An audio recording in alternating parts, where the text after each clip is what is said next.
do what we had to do to get them aboard. Tragedy in Tofino. A whale-watching boat goes down. This is an area that the boat goes to every day. Yesterday was no different than any other day. 5 people dead. The question now, what went wrong? This is CTV News with Mike Killeen and Colleen Christie. Everything hit me when I got to the dock in Tofino, and I seen these people lying on the dock covered up, so.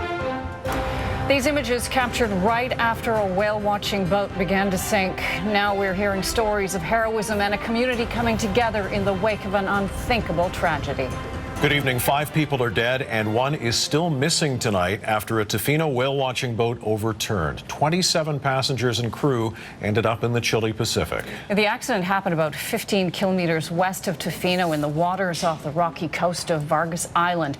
Tonight, the question, how did the tour turn so deadly so quickly? Our coverage begins with CTV's Scott Roberts. This is all that's visible of the downed vessel, the Leviathan II. Its bow above the water, the rest of it submerged, capsizing off the coast of Tofino on Sunday. And I thought, okay, well, I got to get as many people out of here as I can, so that's what I did. Clarence Smith was the very first responder on scene, fishing nearby when he saw the flares rushing to help. Able to pull 13 people from the water, these images captured on board that boat, showing terrified survivors wrapped in blankets. One guy was clinging onto the boat. We picked him up first, and then I heard these voices in the water. 2 ladies clinging to each other about 100 feet away from us. So we went and picked them up. And this is the exact spot right here where that vessel capsized yesterday. As you can imagine, witnesses describing a scene of utter chaos. At the time, there was debris strewn all over the water here. There were survivors floating, waiting to be picked up by rescue crews. And it was right here where the final 3 victims were rescued. They were cold, hypothermic, in shock. Francis Campbell arrived just minutes later, rescuing 8 people. But it's who he couldn't reach that's still haunting him, seeing firsthand the bodies floating around him. As a skipper, I was helpless. I tried running to the back to pull them aboard. But I had to man the wheel too, just to keep our safety. The deceased victims, 5 British nationals, were brought to shore. The survivors taken to hospital, most here in Tofino, but 3 with the most serious injuries transported either by air or ground ambulance to hospitals elsewhere on Vancouver Island. You know, the good news is we did manage to get 21 rescued, but unfortunately it's not a great day for everybody today. We found it just around the corner here. Debris is already being collected by the Ahousaht First Nation. This life jacket assigned to the sunken boat found floating in the water. Locals are scouring the shoreline with several boats in search of the lone missing person. RCMP dive teams have also taken to the water. This is one of the things that we do to help the family bring closure, and that's what we're hoping to do today. The company, James Whaling Station, says the vessel has been on this very route for 20 years, twice a day. Still unsure exactly what went wrong. There was no indications yesterday that would say that it was any different than any other tour. We are all deeply saddened this has happened. Our sincerest thoughts and prayers to everyone affected by this. And tonight, the Transportation Safety Board is on scene investigating how a boat that's operated safely for 2 decades ended up like this. And our Scott Roberts is live in Tofino tonight. Scott, the Transportation Safety Board just held a news conference a while ago there. What did they say?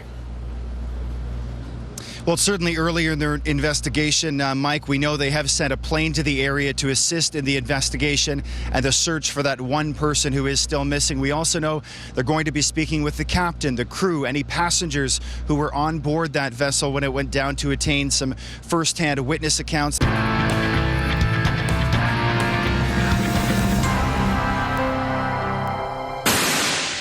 You have probably seen these troubling images. Millions of Takata airbags recalled because they're too dangerous.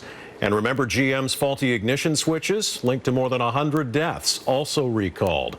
Car, truck, and SUV owners are often warned to make sure they're up to date on the latest safety recalls. But what about your rental car? Dozens of rental vehicles have been pulled off Metro Vancouver lots after CTV's Ross McLaughlin started looking into safety concerns. And Ross, you've uncovered some alarming information. Yeah, Tamara and Mike, a lot of rental cars being rented in the Vancouver metro area, which is why we got into this. You trust that the car you rent is in top-notch shape, but sometimes it's the things you cannot see that could put you at risk. We checked more than 60 cars and SUVs in Metro Vancouver rental lots and discovered that your safety could definitely be at risk. Take a look. VIN numbers, license plates. We roamed rental car lots taking photos to run dozens of vehicle identification numbers through Carfax and manufacturers' websites. And up flashed red. Warnings, safety recalls. We even followed up with calls to the manufacturer. If it doesn't turn off like you expect it to, and someone were to put it into shift out of park, it could move unintentionally. This Ford Escape showed 2 open recalls, one for an ignition problem that could inadvertently leave the engine running when turned off, resulting in unintended vehicle movement, and another for the instrument warning systems, meaning warning systems may not work, increasing the risk of a crash. In an email, Transport Canada told us these recalls address either a defect or a non-compliance condition that affects or is likely to affect safety. And the vehicle may move unintentionally. Paul just flew in from Missouri and was about to jump into this Avis 2015 Ford Escape at the airport. And it wasn't just his rental vehicle that showed a problem.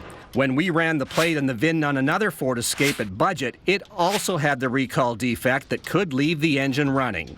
That other Ford Escape was parked right over there. It looks like it may have been rented out. So, is your safety being put at risk? If it's a serious issue, they make sure the cars are off the road. Budget still had dozens of Ford Escapes with a potentially hazardous open recall until we got involved. The Budget at Vancouver's International Airport told us they were alerted after we started asking Avis questions.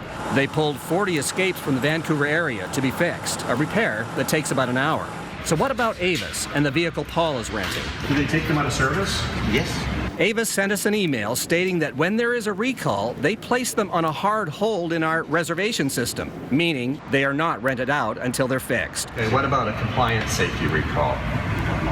You want to talk to the manager? Talk to the manager? Yes. Okay. And they told us the safety problems involving the ignition on this Escape was fixed in early August. We followed up on the phone with Ford. It was posted yesterday. The day after we brought it to the attention of Avis, Ford told us it's possible there could have been a delay from the dealer reporting the repair. However, we confirmed the other safety issue involving the warning systems was still an open recall, but was still being rented and on the road. And we called Ford. The fix for the second open recall on that Avis Ford Escape is now available. However, Avis told us it will wait until it gets a notice from the manufacturer before taking it off the line. Boy, oh boy. Okay, so who's regulating these rental car companies to make sure they're up to speed on safety? Well, that's the big question. No one. A woman in Langley pregnant with her first child has only a single hope this Christmas season: to meet her baby boy. The problem, she's terminally ill. As CTV's Michelle Murrow reports, she'd give anything to meet her unborn son, even if it's for a short time. Brianne Smoslet doesn't complain about how she feels. I'm feeling okay. I'm really tired. But you know she's struggling. The 22-year-old has cancer. Doctors never expected her to live this long. The last time we came into palliative care, roughly 3 months ago, they gave us days. But Smoslet has a reason to keep fighting: the tiny unborn baby boy growing inside her. I can't wait to see him. When she was just 18, she learned that the pain racking her young body was osteosarcoma, bone cancer. Removing a tumor from her leg wasn't enough. The cancer had already spread. And every time I went to the doctor, it just went downhill. She was very sick. She wasn't looking for a relationship. I just wanted to be alone and just, so I didn't end up hurting anyone. And yet somehow love found her. Through all the darkness, I met my loving husband, Adam. And even with no hair and little fuzz, he still fell in love with me. It wasn't planned, but she became pregnant. Brianne and Adam Smoslet married in September. Then last month, he suddenly died. We don't know what from yet. I miss him so much. He was the love of my life.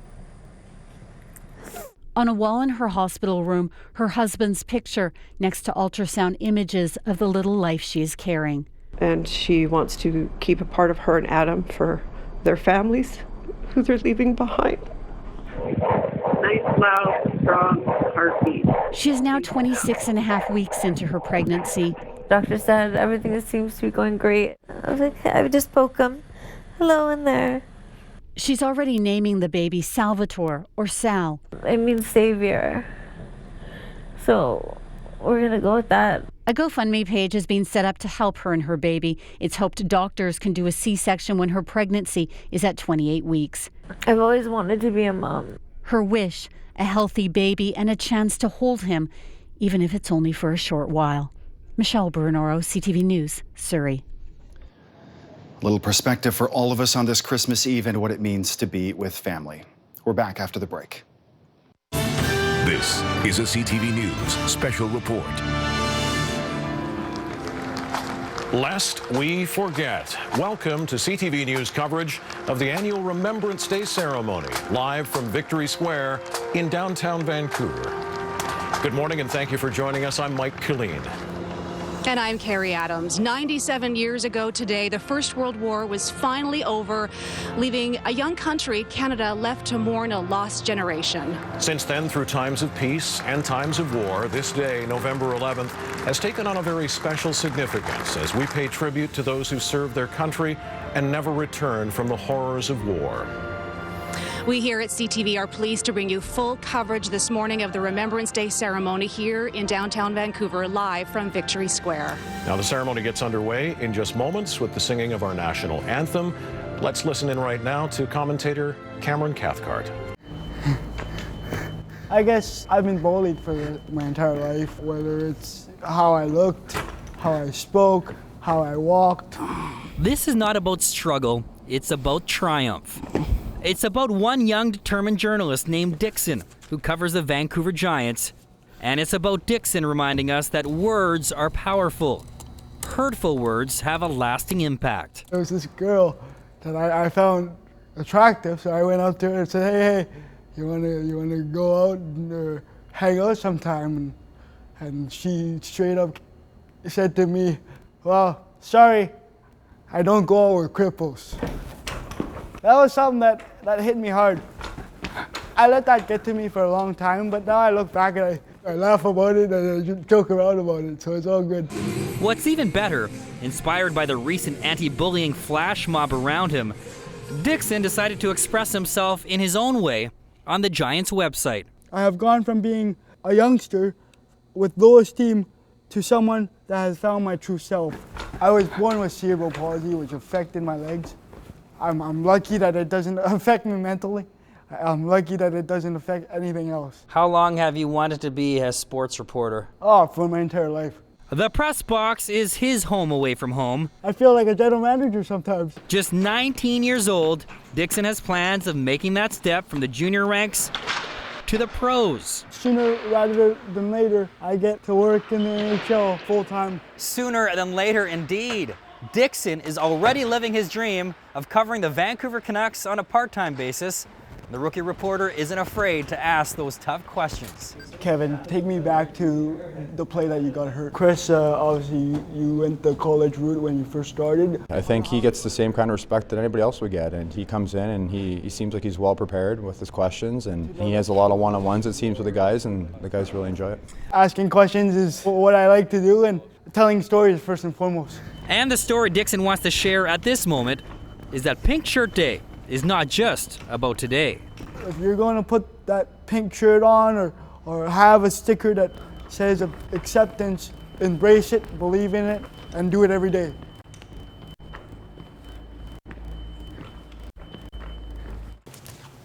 As soon as the bell went, it was on. It was just blissful. She's a two-time national champion, but for Laura Cubitt, it's been years since she stepped in the ring. It's nice to be here. It's comforting. Just over a decade ago, Laura's skills mysteriously started to deteriorate. And in 2008, a cruel knockout punch. You have multiple sclerosis. And I said, what? Could it be anything else? And he said, no. And I was floored. Laura is battling relapsing remitting multiple sclerosis. Attacks on her central nervous system are unpredictable, and when they strike, she suffers extreme fatigue and numbness. I have lesions on my brain and my spine. So I had my body go numb from the neck down for a couple of months. So not immobile, just numb, like a feeling like a marshmallow coating. Boxing is out of the question now, and so Laura has connected with a new passion. I think yoga would help every single person. It's specifically having something where you're forced to look at exactly how your body operates and then how your mind works, how the two function together. We're gonna do Tadasana. MS has not weakened Laura, it has empowered her. Her mom and sister are in her corner, especially during those rope-a-dope relapses. I try to be as positive as possible, but not unrealistically. Those people drive me nuts too. It's too much. Her fight against MS will stretch well past 12 rounds. Once a boxer, always a boxer. Laura Cubitt is all about rolling with the punches. It's possible that, well, things could come back, but I'm certainly not going to wait for them. If you can just keep your head up, you're going to be able to change your life in a way that you accept it.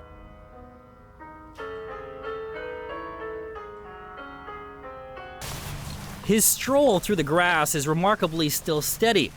Richmond's Jack Harada is 96 years young this year. I never thought I could get one because, I've been trying so hard every time I come here. And that's Garth McCready of Chilliwack. He's 64. Took the sport up about 6 years ago. Both Jack and Garth now belong to the same club. Not the same golf club. No, this membership is much more exclusive. I felt good when I hit the ball. The ball going straight to the pin. All of a sudden they hit the pin and go right in the hole. Oh, I did it! Just a few days after Jack's incredible hole-in-one, Garth teed it up at his home course at Kincora. Nice tight hole, about 140 yards. Usually gives me a lot of trouble. Now it's into your face as usual. I had a tree felled on me in 1989. It's called T6 paraplegia. You play with one hand? Yeah, just with my right arm. I never thought I would do it. It was shock and stunned, and there it is. Look at it. It's right there. How did it get there? I did that. If I could have gotten up and danced, that's what you would have seen me doing. That's tougher than me. Yes. Jack, born in 1919, and Garth, wheelchair-bound since 1989. Two of the unlikeliest guys to score the ace, and two amazing gentlemen who likely will never meet. However, through the magic of television, it's really great to know that a 96-year-old man can be out there enjoying the game as much as I do. Thank you, guys. I congratulate you on your hole-in-one too. Jason Pires, CTV Sports. From Chopper 9, toxic smoke is billowing from the area. Residents warned to stay inside. I drove through the cloud of it. It definitely irritated my throat, my chest, and my lungs and stuff. A massive chemical fire triggers evacuations, shutting down the port of Metro Vancouver. Also tonight, trying to steal your identity. I'm really hating these guys. The police bus that will leave you speechless. And it's probably going to be in the future one of the best players in Canada. The two local up-and-coming athletes accused of killing a Good Samaritan.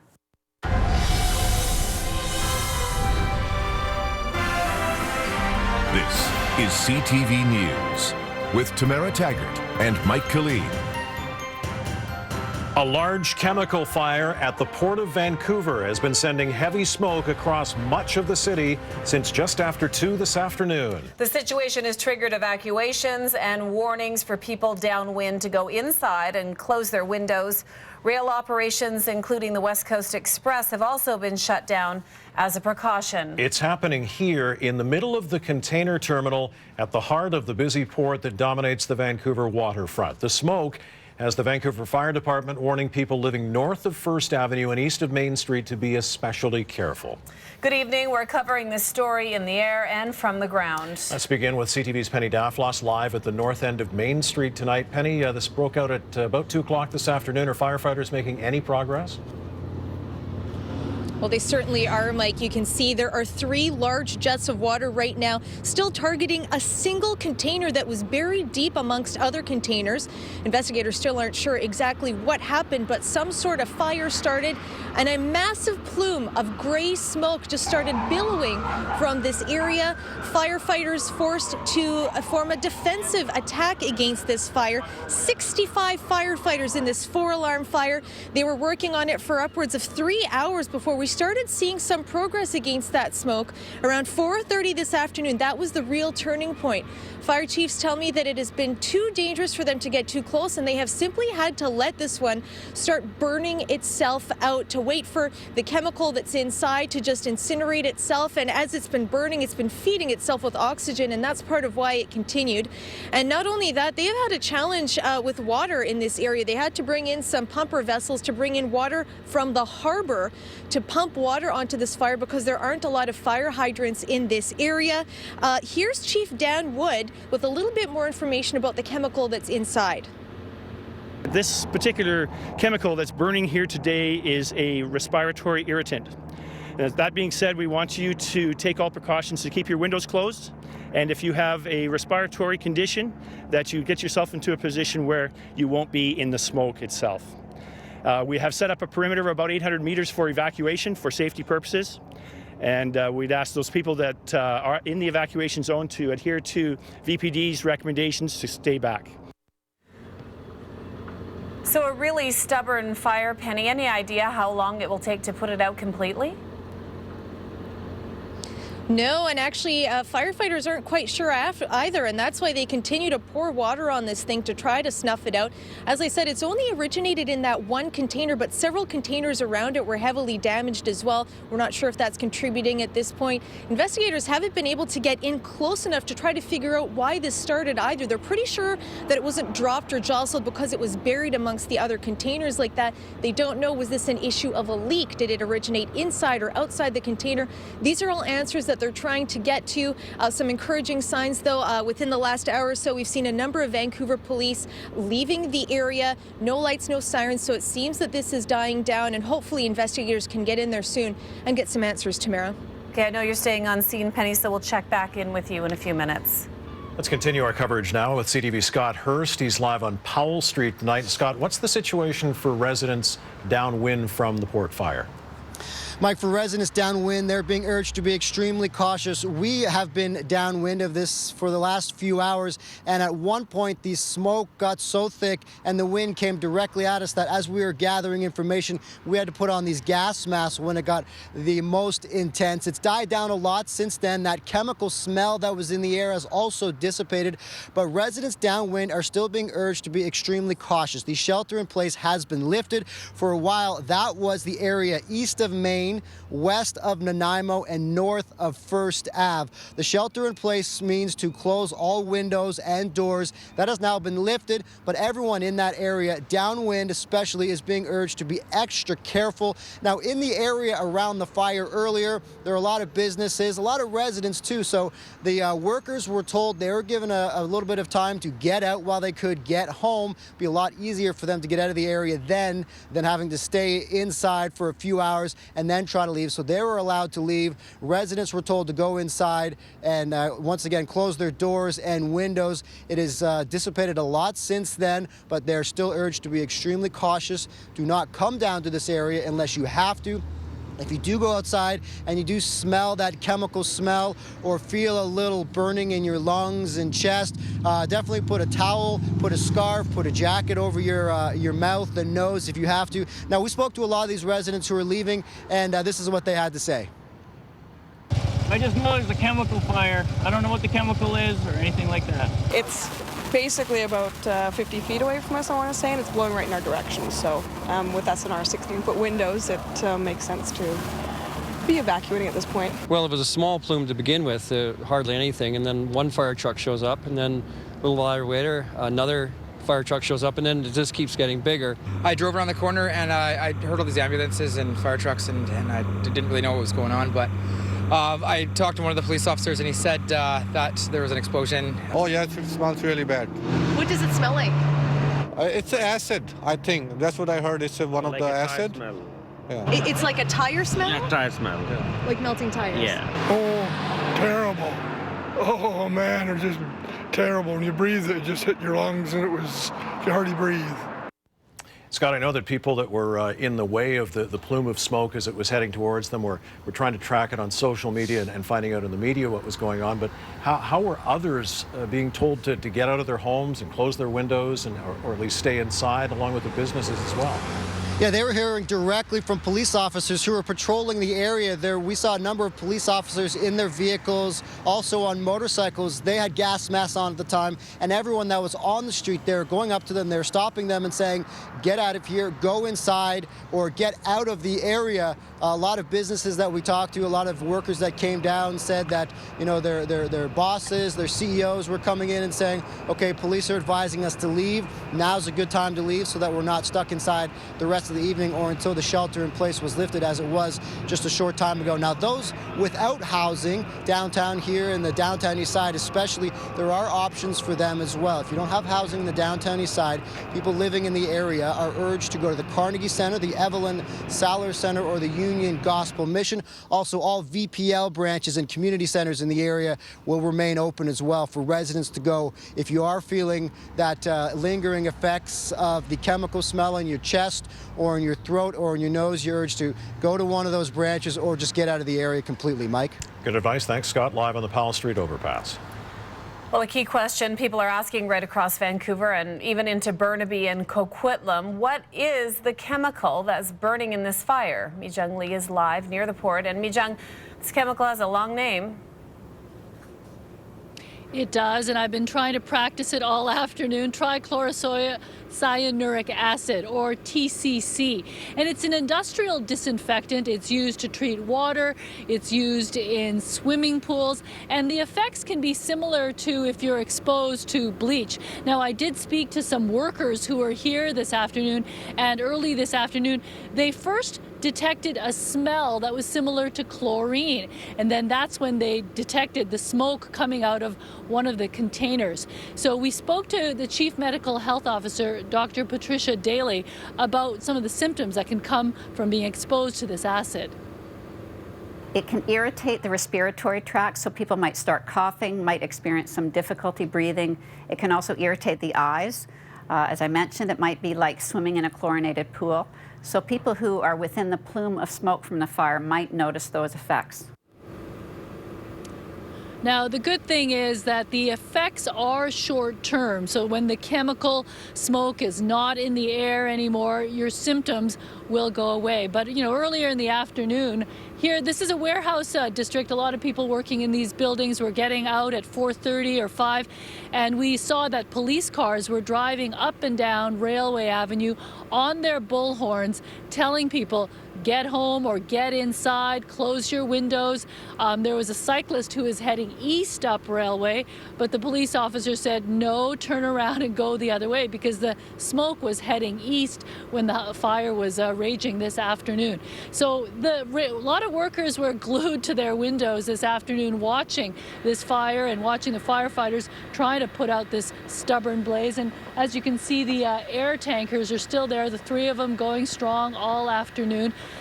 Thankfully, though, it looks like they have gotten the situation under control. And as we said, because the symptoms will go away once the chemical is dissipated in the air as well. So that is good news for sure. Tamara? All right, thanks for this update, Mi-Jung. All right, I want to bring in meteorologist Michael Coos now. As Scott mentioned earlier, Michael, the wind playing a big factor when it comes to all that smoke. Yeah, it sure has been. The wind, for the most part, all afternoon long, Mike, was blowing out of the west-southwest. So that is pushing the smoke into East Vancouver, up toward Capitol Hill and in through Burnaby. This is what we're looking at with that cloud cover rolling in, and that's actually obscuring a little bit of the remaining smoke. The temperature at 5 degrees, but the big story, the shift in the wind direction. Now moving out of the north-northwest, just 6 kilometers per hour, so quite light. Now, over the next 2 hours, we will once again see a wind direction shift. So currently, we're going to see the small amounts of smoke that still exist moving down through southern parts of East Vancouver. As we get into the evening, around 8 p.m., the winds are going to be more north-northeasterly, and that pushes the remaining smoke back toward downtown. Mike, Tamara? Thanks for tracking that, Michael. Well, Julie Nolan is in CTV's Chopper 9. Julie, how is the fire affecting traffic and public transportation, and what are you seeing up there now? Well, Tamara, first of all, you can see from the air all that immense manpower going into fighting this fire. Fireboats have been also pumping water to help knock it down. And of course, you can see that toxic smoke still traveling east, and from here in Chopper 9, we can see just how delicate this situation has been as firefighters try to snuff out what's left to smolder. Traffic is still being blocked, and we can see a heavy police presence through this area. No trains are moving, so West Coast Express trains are canceled, and special bus service has been put into place. CB Rail is also not running any of its trains. The C-Bus is far enough away, so it continues to run. Again, a huge effort by crews to get an upper hand on this toxic fire, while some smoke is still moving east. Tamara? Okay, thank you, Julie.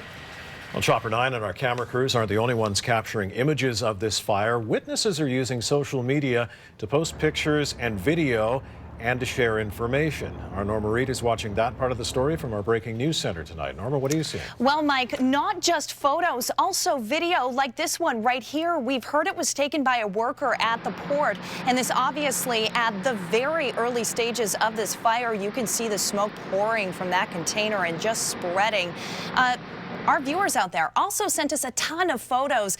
They're coming to us from all over the place, including as far away as West Vancouver and as close as people right next to that fire in the downtown east side. Now, something else we're seeing a lot on social media is police asking people not to call 911 for just information about this fire. They don't want those lines clogged up. There are several accounts that you can get useful information from. So here's who you need to be following tonight. At City of Vancouver, that's the official account of the city. At Vancouver PD, that's the police department. At Van Fire Rescue, obviously, is the fire department. At Port Metro Van, this obviously is the port's official feed. And at Emergency Info BC, this is the account from the provincial government for Emergency Prep BC. And finally, at VCH Healthcare. That's Vancouver Coastal Health. So in case you have to leave your TV and your phone is the only way that you can get information through social media, those are the key accounts that will bring you the latest accurate information. Guys? Okay, Norma, thank you. We should remind people, too, you can follow at CTV Vancouver for information coming from our Twitter account. Well, CTV Breaking News coverage of the chemical fire in Vancouver's port continues in 60 seconds. Well, returning now to our top story, a large chemical fire on the Vancouver waterfront that's been burning for hours, sending dangerous smoke across most of the city. CTV's Penny Daflos is live at the north end of Main Street. Penny, what's the latest from your vantage point there?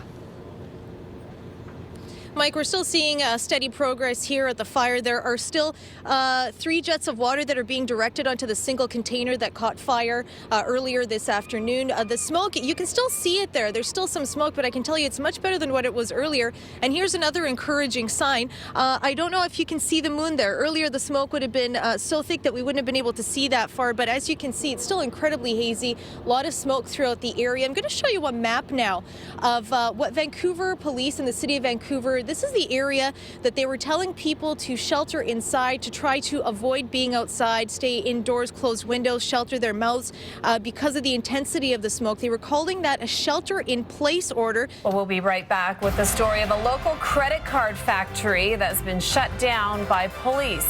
Stay with us. The RCMP has shut down what it calls a sophisticated credit card factory operating out of Port Coquitlam. As CTV's Lisa Rossington reports, the fake cards were apparently made using information from stolen mail.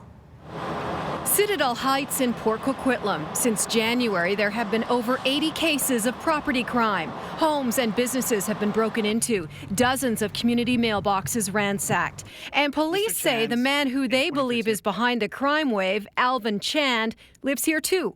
The RCMP says this is what they recently found in Chand's house: weapons, equipment for making fake credit cards, and stolen mail. We have mail from Surrey, Delta, Langley, 721 pieces of mail and over 300 stolen IDs. The RCMP believes Chand used drugs and stolen property to pay others for stealing mail so he could make fake credit cards. The RCMP says this isn't the first time they've searched and seized stolen goods from Chand's house. In 2013, Chand was given a 1-year jail term. Mr. Chand was not afraid of the judicial system, in our opinion. Police say Chand had teamed up with convicted thief Justin Roach. I've set up cameras, I see stuff going on.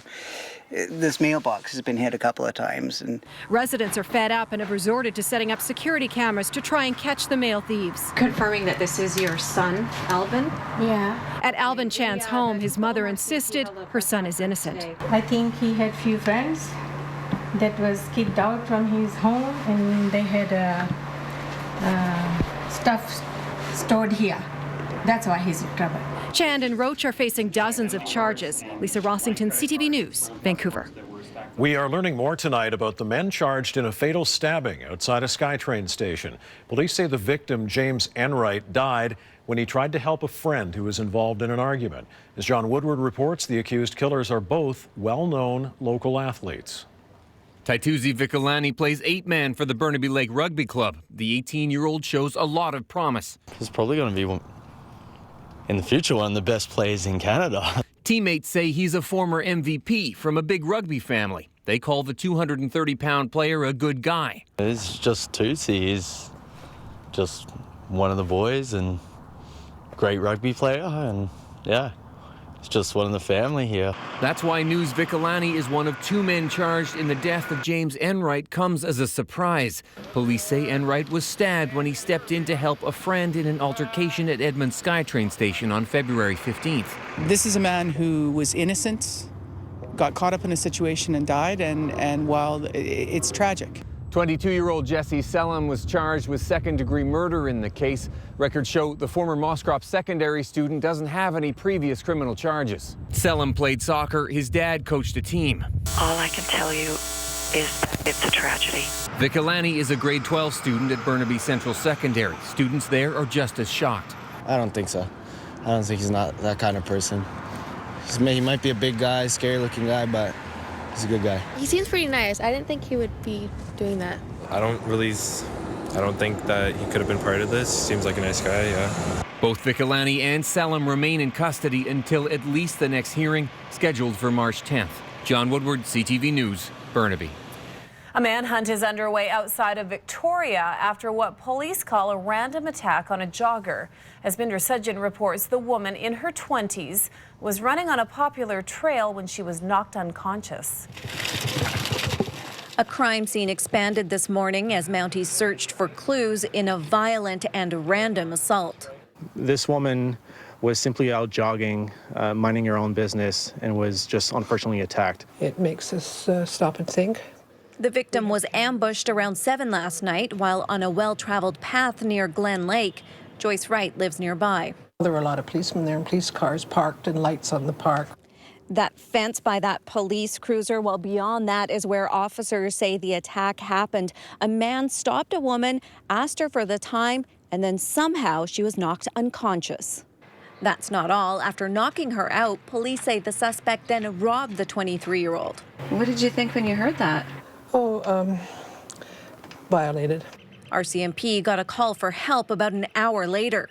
She was able to regain consciousness and was able to walk away from the scene and seek help. Officers say the woman was not sexually assaulted but was left with bruises, and whoever jumped her is still out there. With a manhunt underway, investigators are armed with just a basic description. An adult male wearing a jacket that made a squishy sound, and also was wearing gloves. The warning to others, walk in pairs and only in well-lit areas. Binder Sudjan, CTV News, Langford.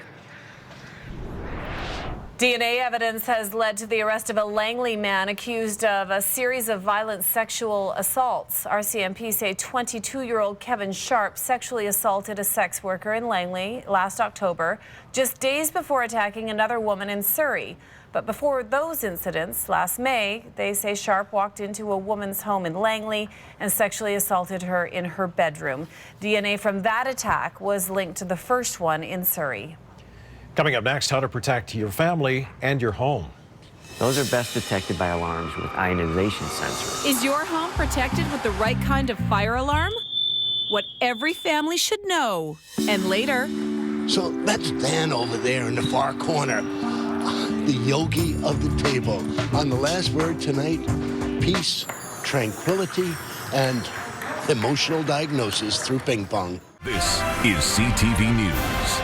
And we return now to our top story, a massive chemical fire at the Port of Vancouver. CTV's Penny Daflos has been on the scene since the fire began. She joins us now from the north end of Main Street. Penny. Tamara, I'm just about to give you the latest update on what's happening there. I've got Assistant Chief Ron Colson. He's the Safety Chief for Vancouver Fire Rescue. Chief, what's the latest that you can tell us right now? Well, as you can see from behind us, the fire has diminished significantly, and we've been able to release quite a few crews and apparatus because of that. And we're starting to reposition our stick aerials that are doing a defensive attack on the containers themselves so that we can start moving. The port is there. They're going to start moving some of the containers away from the container that's affected by fire so that we can actually get at it a lot more effectively. Any indications so far about what caused this? No, it's way too early in the incident itself to determine exactly what the cause is. It's going to take some time before we can get close enough and actually right probably in that container to check it out.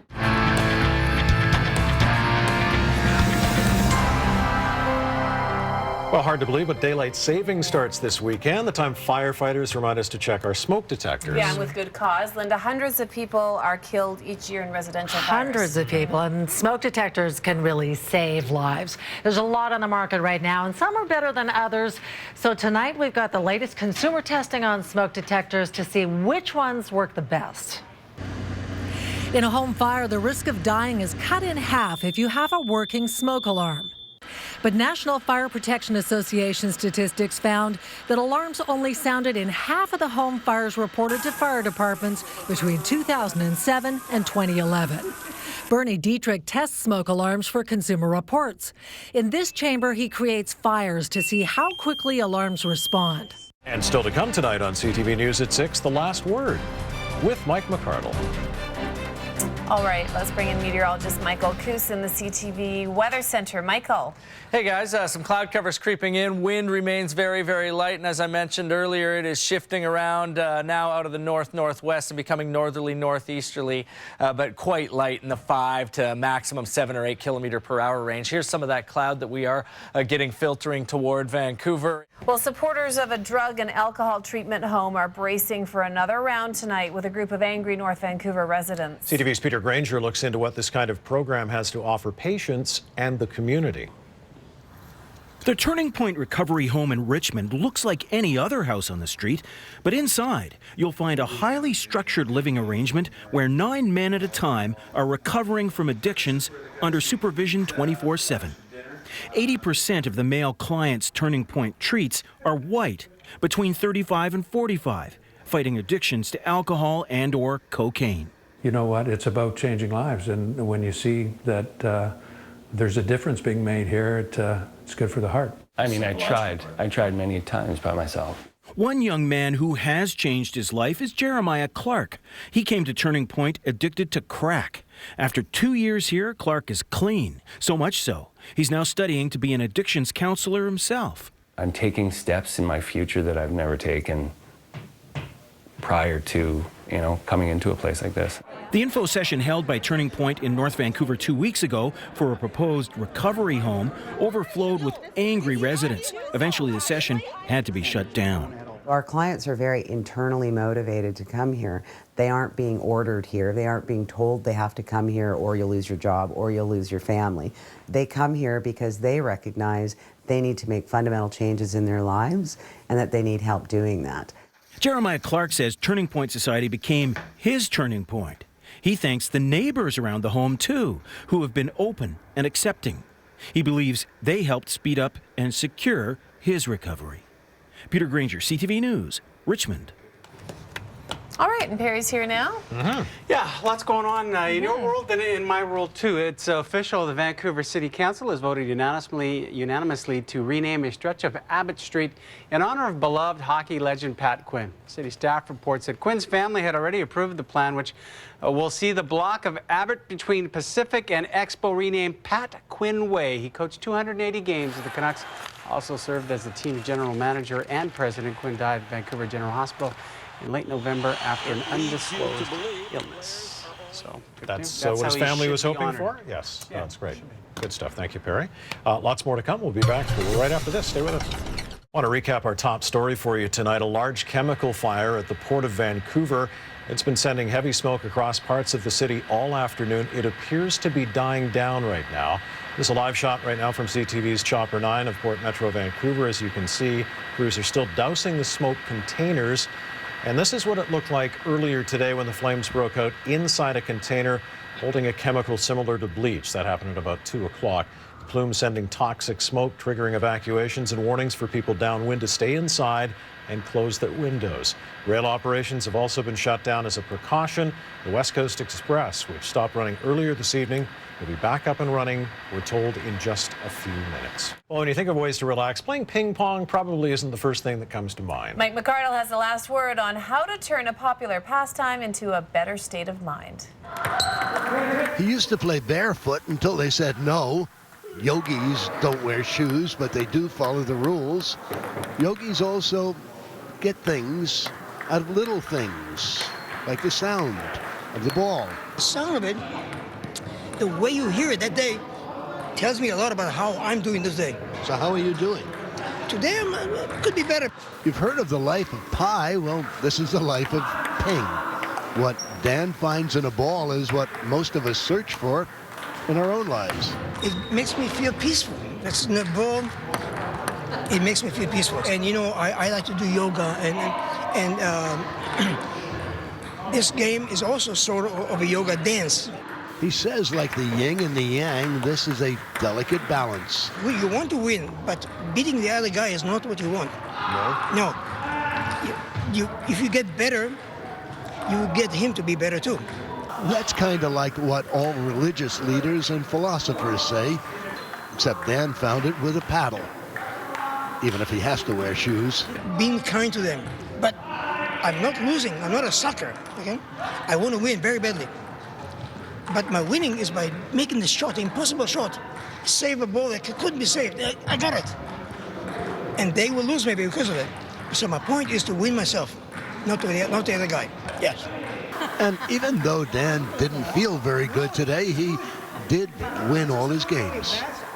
Although he didn't beat anybody else. Mike McArdle, CTV News. Don't be shy.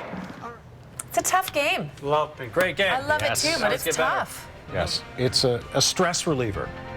It is. Even though he says All right, yes. well, tonight on CTV and Z-Talk, The Big Bang Theory, Arrow, Criminal Minds, CSI Cyber, followed by CTV National News with Lisa LaFlamme and CTV News at 11:30 with Norma Reed. She will have a complete summary of the fire in Vancouver's port. 5:30 tomorrow morning, CTV Morning Live with Carrie and Brent. Thanks for sharing part of your evening with us. We hope you have a great night. Good night. We'll see you a little later.